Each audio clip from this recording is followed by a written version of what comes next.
मित्रांनो, ज्या क्षणाची तुम्ही वाट पाहत होतात तो क्षण आलेला आहे. मित्रांनो, महाराष्ट्र शासनाने योजना दूत या पदांची घोषणा तर केली, परंतु याचं आज स्पेशल नोटिफिकेशन आलेलं आहे आणि 7 ते 13 सप्टेंबर या काळामध्ये तुम्हाला फॉर्म भरण्यासाठी एक वेळ दिलेली आहे. या वेळेमध्ये तुम्ही फॉर्म भरून घेणं महत्त्वाचं आहे. त्यासाठी पात्रता काय आहे, तर पात्रता आहे ग्रॅज्युएशन आणि तुमच्याकडे संगणक ज्ञान असणं आवश्यक आहे आणि तुमच्याकडे फोन असणं सगळ्यात महत्त्वाचं आहे. त्यानंतर येते ती म्हणजे एज क्रायटेरिया. एज क्रायटेरिया काय आहे, तर तुम्ही 18 ते 35 वयापर्यंत तुम्हाला वय आहे आणि त्यानंतर तुमचं चालू शिक्षण नसायला पाहिजे. मित्रांनो, काय काय आहेत पात्रता, काय काय आहेत अटी आणि तुम्ही कोणत्या कॅटेगरीमध्ये बसता. मित्रांनो, यासाठी तुम्ही हा व्हिडिओ शेवटपर्यंत नक्की बघा. यामध्ये काय पात्रता काय आहे, यामध्ये तुम्हाला काय लाभ भेटणार आहेत आणि यासाठी तुमची मित्रांनो सगळ्यात पहिले तुम्हाला जायचं आहे गुगलमध्ये गेल्यानंतर महायोजनादूत.org यामध्ये तुम्हाला टाईप करायचं आहे.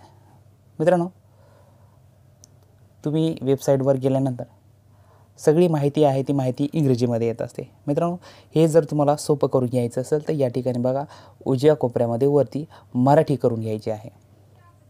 या ठिकाणी बघा, पूर्ण अशी माहिती दिलेली आहे. उपक्रमाचे काय उद्दिष्ट आहे, पुन्हा त्यानंतर ह्या महाराष्ट्रामध्ये 50,000 जागा आहेत, 6 महिन्याचं हे इंटर्नशिप आहे, मासिक विद्यावेतन आहे 10,000 रुपये आणि नोंदणी कशाप्रकारे तुम्ही या पोर्टलला करू शकता याची वेगवेगळ्या प्रकारची माहिती आहे. OTP वगैरे देऊन समजा ईमेल ID लॉग इन करून या सगळ्या गोष्टीची माहिती तुम्ही पहिल्यांदा काळजीपूर्वक वाचून घ्या आणि या ठिकाणी तुम्ही उमेदवाराची आता प्रत्यक्ष या ठिकाणी नोंदणी करायची आहे.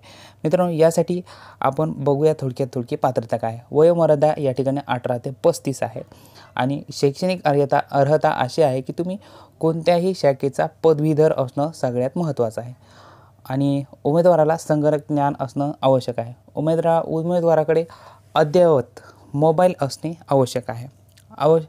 उमेदवार हा महाराष्ट्राचा रहिवासी असणे आवश्यक आहे.